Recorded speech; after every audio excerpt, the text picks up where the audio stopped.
Bonjour et bienvenue dans un JT Luxe et Glam avec toutes les super sportives du Salon de Genève.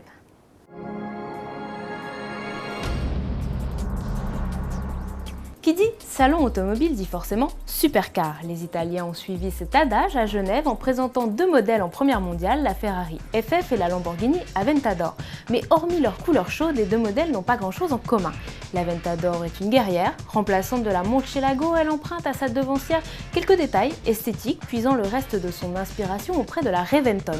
Le nouveau châssis ultra léger associé à la transmission intégrale et à un bloc V12 de 700 chevaux autorise des performances dignes du taureau qui a inspiré son nom. L'Aventador engloutit le 0 à 100 en 2 secondes 9, de quoi justifier les 255 000 € hors taxe de la facture finale. Pour à peu près le même budget, Ferrari propose la FF. Ce modèle mélange familial et sportif dans un cocktail réussi à 4 roues motrices. Sous le capot, la FF abrite une motorisation V12 6 litres 3 de 660 chevaux, soit le bloc le plus puissant de la gamme au cheval cabré. Mais avec 4 places, la FF ne rattrape pas l'Aventador avec un 0 à 100 abattu en seulement 3 secondes 7. Ce modèle démocratise aussi la stratégie verte de Maranello, baptisée ELE, High Emotions Low Emissions. La FF disposera ainsi de séries de la récupération de l'énergie au freinage et du système Start and Stop. Mais deux Italiens peuvent en cacher un troisième. Voici en première mondiale la Pagani Huayra. Carbone, titane, Kevlar, les matières utilisées pour le second modèle du constructeur appellent la légèreté. Ça tombe bien, puisque Horacio Pagani dit s'être inspiré du vent pour la dessiner. Le poste de pilotage est placé très en avant, laissant suffisamment d'espace au V12 6 litres de 700 chevaux qui anime la supercar. Côté accélération, la Huayra n'a rien à envier à l'Aventador avec un 0 à 100 en moins de 3 secondes. Côté tarif, ce n'est pas la même histoire, la Huayra est estimée à plus d'1 million d'euros.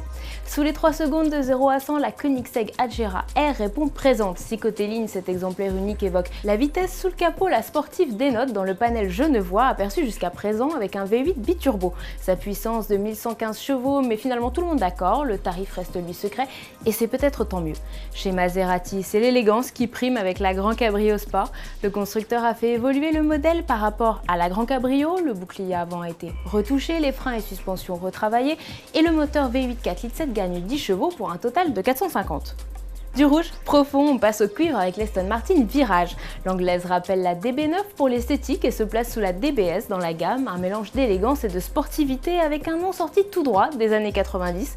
Aston Martin commercialisait déjà à l'époque un modèle baptisé Virage. Le Britannique a doté cette version 2011 d'une motorisation V12 6 litres de 497 chevaux à déguster en version 2 ou 4 places, coupé ou cabriolet. La Jaguar XKRS peut-elle accueillir jusqu'à 4 personnes? Cette version ultra sportive s'habille d'un kit aérodynamique avec aileron fixe, bouclier avant élargi et diffuseur relevé. Les vitres fumées et la teinte bleue électrique assoient un peu plus le côté avion de chasse de la XKRS. Et avec un V8 5 litres de 550 chevaux, l'anglaise affiche un 0 à 100 en 4 secondes 4.